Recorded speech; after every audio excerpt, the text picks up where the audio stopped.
Good morning, YouTube. Welcome to the Reptile Barn. Pardon my weird hairdo.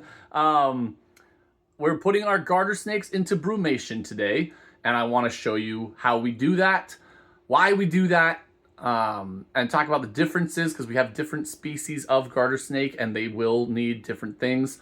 So I just want to show you this whole process, and you'll get a little update on our garter snakes.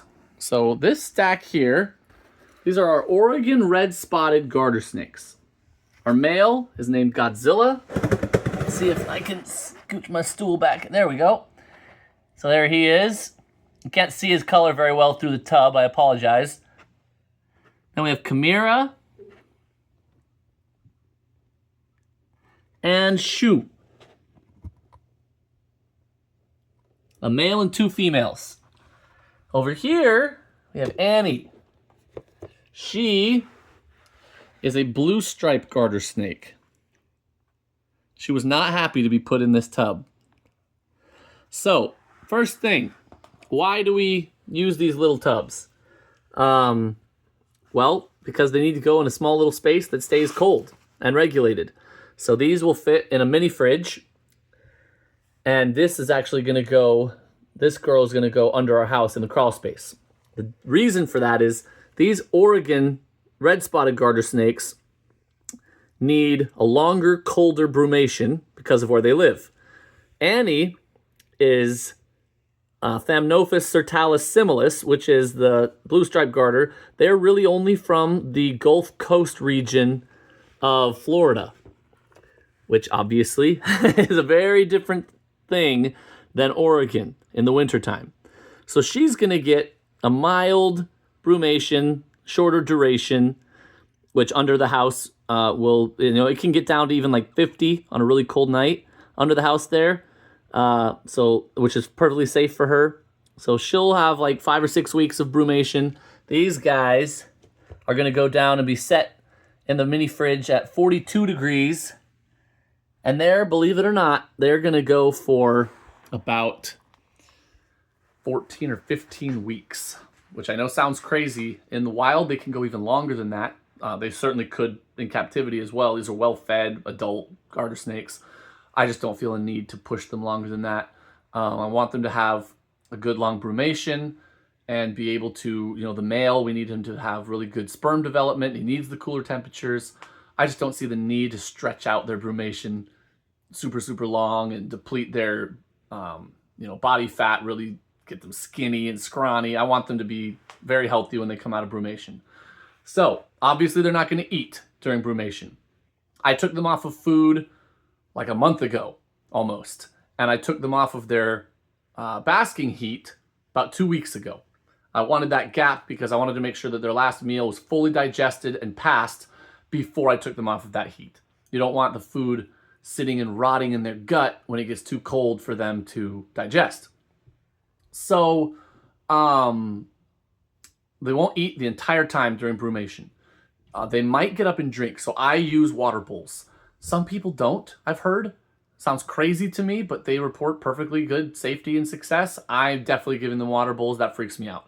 I don't wanna put my animals down for brumation with no water bowls. They're in damp substrate. You do not want them to dehydrate. I can't repeat that enough. They need to stay super moist.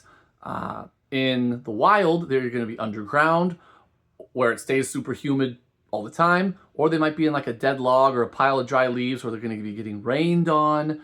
They stay very humid when they brumate in the wild. Garter snakes do, at least.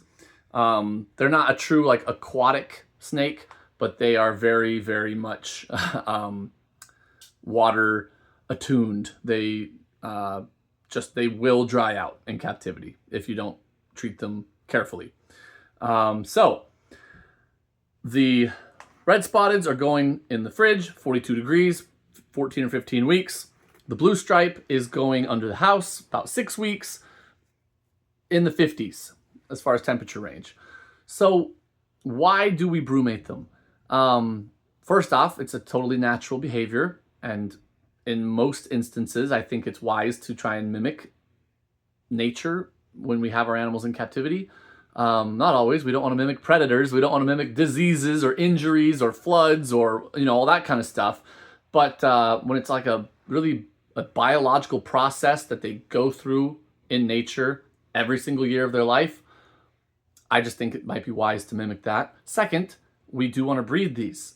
So the males need a real cool down to produce good, viable sperm. And it's also just a trigger. It's like a mental cue when they come out of brumation that is breeding time. So that's kind of another like natural process we're trying to mimic.